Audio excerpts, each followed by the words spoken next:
E aí, chegamos agora no vídeo da coloração. Tudo sobre coloração. E aí, vou dar uma pincelada também sobre a descoloração. Quer aprender sobre coloração? Então, é nesse vídeo que você vai aprender. Primeira coisa, eu vou classificar aqui a coloração em três partes: permanente, semipermanente e temporária. Lembrando que a permanente e semipermanente existe no meio dela uma demipermanente. Você pode ter ouvido falar nessa palavra demipermanente, mas eu quero classificar apenas em três para facilitar o teu aprendizado. Vamos lá. Permanente. Quando se fala em permanente, já vem na mente da gente a palavra que vai ser algo que vai ficar permanentemente. Ok? Então você está certo. Uma coloração permanente é aquela que fica permanente no cabelo. Mas assim, José, me explica melhor. Permanente no cabelo, ela não desbota? Algumas situações de algumas colorações que contêm uma quantidade menor de amônia, sim, pode desbotar. Outra questão que pode acontecer para a tua coloração permanente não durar. Antigamente, na minha época, tinha-se aquela ideia de que a cliente tinha que vir para o salão com o cabelo sujo. Isso mesmo. Olha, a cliente chegava no salão e a gente já perguntava: lavou o cabelo? Lavou. Ah, não era para ter lavado. Deixasse esse cabelo sujo. Quando você vem fazer coloração, você vem com ele sujo. Gente, agora é totalmente diferente. No meu salão, eu lavo o cabelo antes de aplicar uma coloração. Isso mesmo. Mas por quê, professor? Eu vou explicar. Antigamente, as colorações, ela tinham uma grande quantidade de amônia. Isso mesmo, amônia. A amônia, ela é agressiva. Ela é um produto que ela não pode ser usado no cabelo numa quantidade excessiva, porque ela é prejudicial à nossa saúde. Sim, prejudicial à nossa saúde. Agora, qual que é a diferença das nossas colorações antigas para as nossas colorações atuais? Unicamente porque os nossos profissionais químicos, eles começaram a entender que poderiam fazer colorações com a quantidade exata que desse uma fixação boa à nossa coloração e aí fizesse também com que a nossa saúde não fosse prejudicada. Mas o que tem a ver ainda o fato da cliente lavar ou não lavar o cabelo? Gente, simples. Quando a cliente chegava no salão que o cabelo dela já tinha sido lavado, aquela oleosidade lá no início que você aprendeu, liberada pelas glândulas sebáceas, automaticamente ela não tinha ali uma proteção ao couro cabeludo se tivesse lavado. Agora, se o cabelo estivesse sujo, aquela oleosidade que está depositada no couro cabeludo, em contato com uma coloração, protegia justamente isso mesmo, o couro cabeludo. Hoje em dia não precisa mais, porque a proteção necessária já vem da coloração. Existe coloração creme, coloração mais líquida, todas elas com a tecnologia bem mais avançada, trouxe uma segurança para nós profissionais vir fazer um trabalho tão bem quanto antes, ou até melhor, e com a durabilidade tão boa quanto antes, ou até melhor. Agora, por que você lava o cabelo antes de você aplicar uma coloração, José? Primeiro, se for um cabelo grisalho, nós vamos falar sobre isso mais na frente. O que acontece? A oleosidade, hoje em dia, ela pode influenciar no resultado. Já aconteceu de você ter certeza que aquela coloração que você ia aplicar ia cobrir 100% dos brancos e não cobriu? Então, pode ser justamente pelo fato da oleosidade em contato com a coloração ter mudado a formulação dela e não deixado fixar no fio de cabelo. Que interessante! Isso mesmo! Então daqui para frente, o que você vai fazer? Você vai trabalhar lavando a pena com shampoo. Não precisa ser um shampoo anti-resíduo, pode ser um shampoo neutro com pH 4.0, que é o ideal para o nosso cabelo. E aí você faz a aplicação, seca o cabelo e aplica a coloração. Além de você ter um resultado com uma coloração muito mais duradoura, você vai ter também um resultado de fixação, brilho, maciez desse cabelo e pode ficar tranquilo que não vai agredir o couro cabeludo, desde que seja uma marca confiável, desde que seja uma coloração que você já aprendeu tudo sobre ela e aí você apenas pode simplesmente fazer a tua coloração corretamente. Mas tá, se a minha coloração permanente ela tinha uma quantidade grande de amônia, então por que tem a coloração semipermanente? É justamente por isso. A coloração semipermanente, ela não garante uma fixação tão duradoura como uma coloração permanente. Ah, então essa é a diferença? Sim, essa é a diferença. Olha o nome já diz, semipermanente. Significa que essa palavra semi, ela não está exatamente ligada a uma fixação duradoura.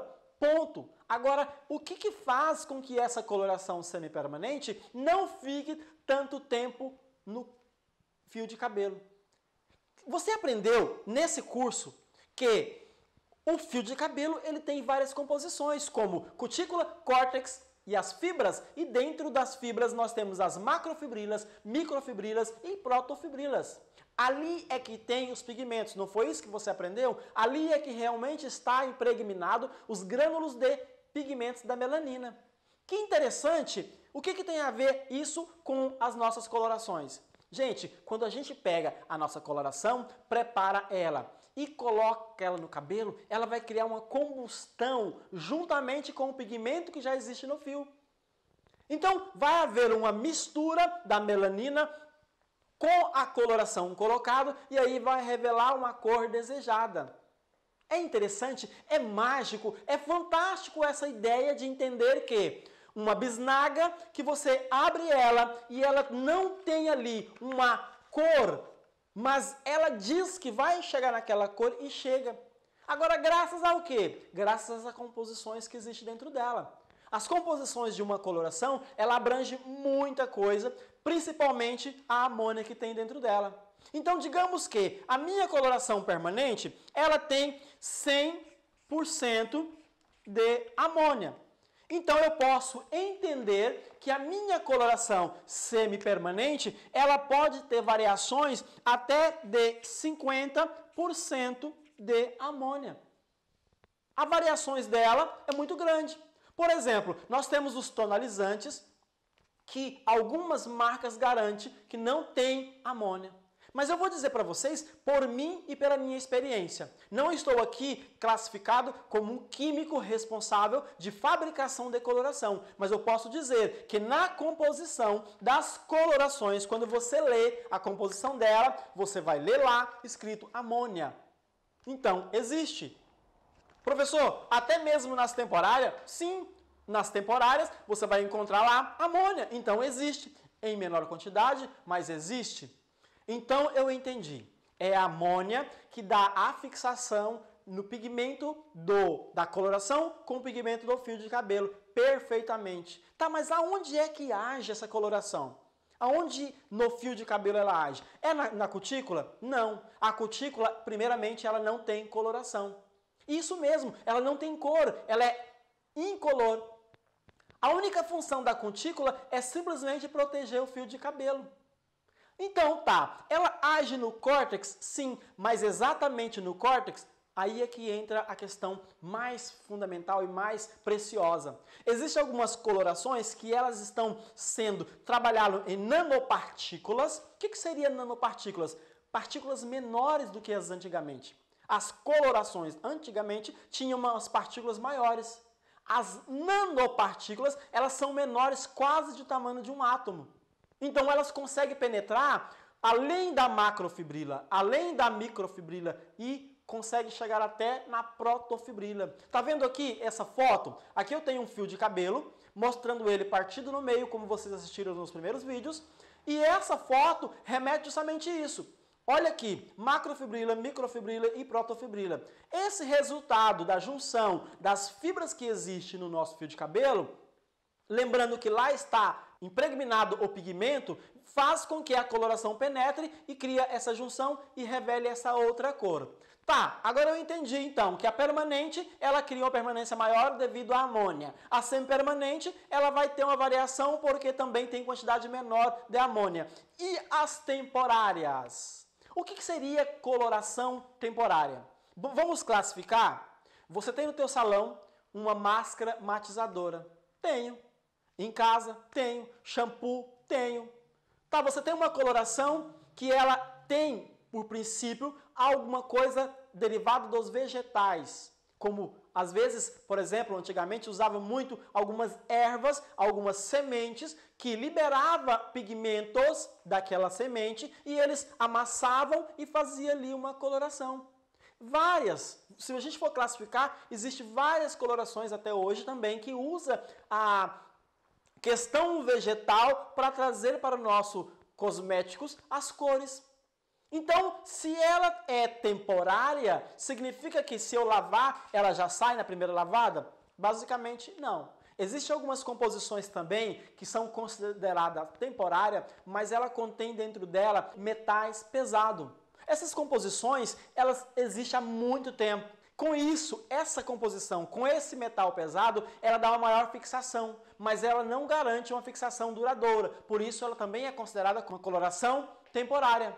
Essa coloração temporária, justamente por ter esse nome temporário, com certeza, automaticamente você vai ver o cabelo desbotando. Assim como os matizadores, que são máscaras, shampoos, entre outras situações. O que você precisa entender justamente é que se a tua cliente chegar no salão querendo uma coloração que dura bastante tempo, você vai indicar uma permanente. Se ela quer apenas tonalizar o cabelo, você pode indicar uma semi-permanente. Agora, se é uma cliente que tem alergia à amônia e de repente ela quer apenas deixar uma nuance ali mais viva no cabelo, você pode trabalhar com ela uma temporária. Interessante, né? Agora, como a gente faz para fazer a preparação da nossa coloração? Como é que você faz aí? Aí você vai dar uma pausa no vídeo e você vai pensar, tá, eu simplesmente pego a coloração, aplico o ativador, que é o peróxido, faço a mistura e aplico. Ok, então eu vou classificar você como um profissional aplicador de coloração. Pode ser? Não, professor, eu vim aqui justamente para aprender a não ser somente um aplicador de coloração. Eu quero realmente sair daqui expert em colorimetria. Por isso que eu estou aqui com você. Então, você está no lugar certo. Eu vou te explicar da seguinte forma. Quando um químico ele faz a preparação da coloração ali até chegar no resultado desejado pela cliente, por nós profissionais, ele passou por vários testes. Tempo, quantidade, tudo isso foi fundamental. Então a gente precisa entender que uma coloração como essa, ela precisa de ter respeito ao tempo que vai agir no cabelo, respeito à quantidade de massa com a quantidade de peróxido que você vai usar. Tá, professor, o que seria peróxido?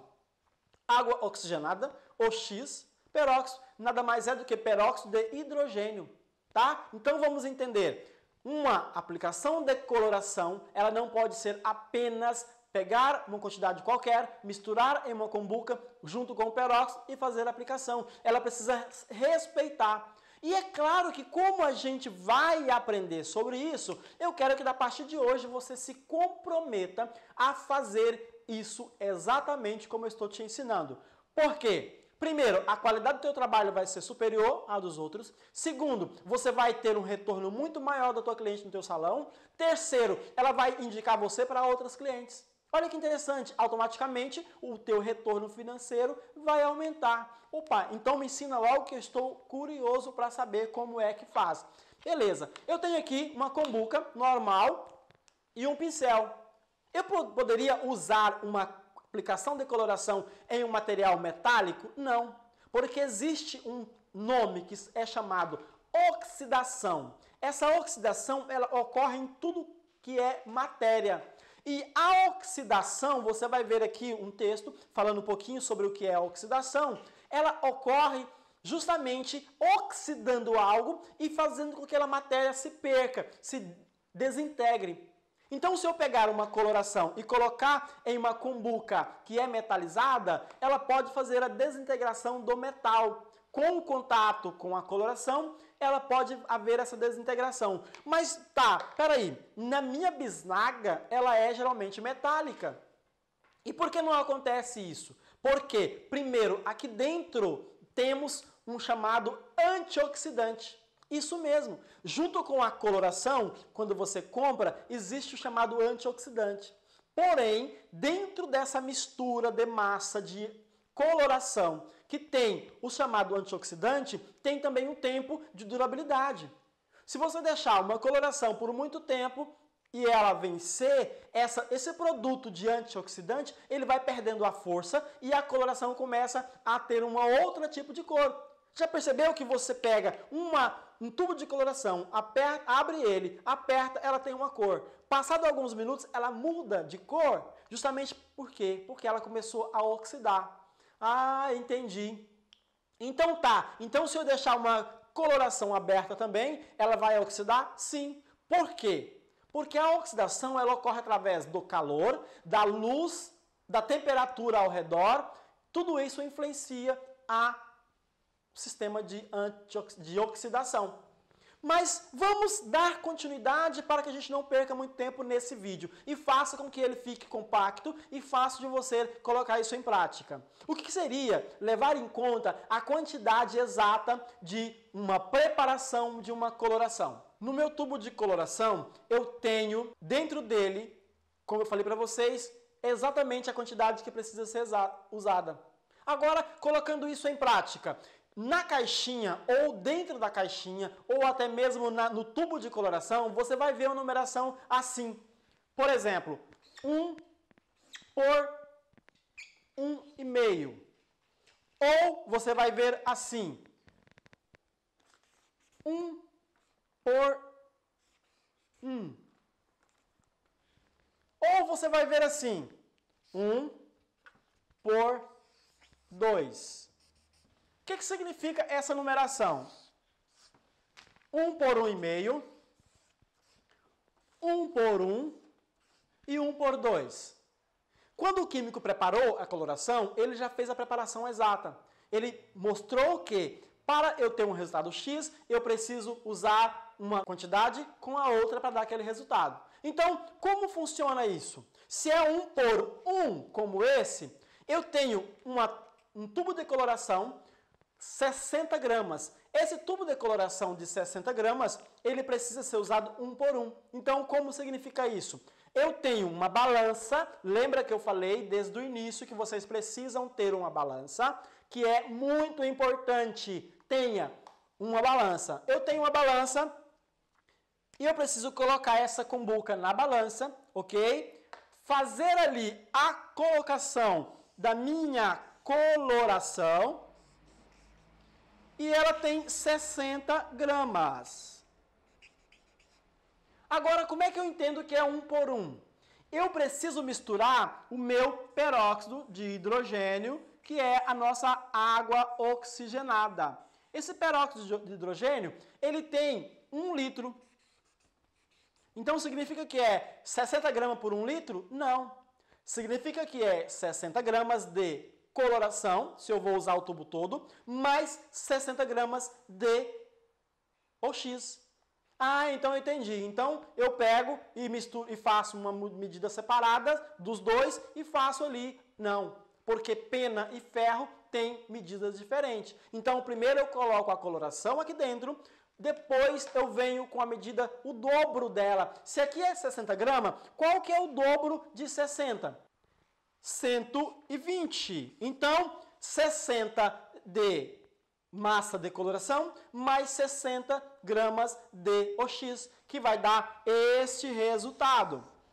Ok? Tá conseguindo entender dessa forma? Eu vou explicar agora 1 por 1,5. E para ficar melhor e mais fácil para você entender, eu vou arredondar essa coloração para 100 gramas, ok? É como se a minha coloração tivesse 100 gramas. Vamos lá. 100 gramas de coloração.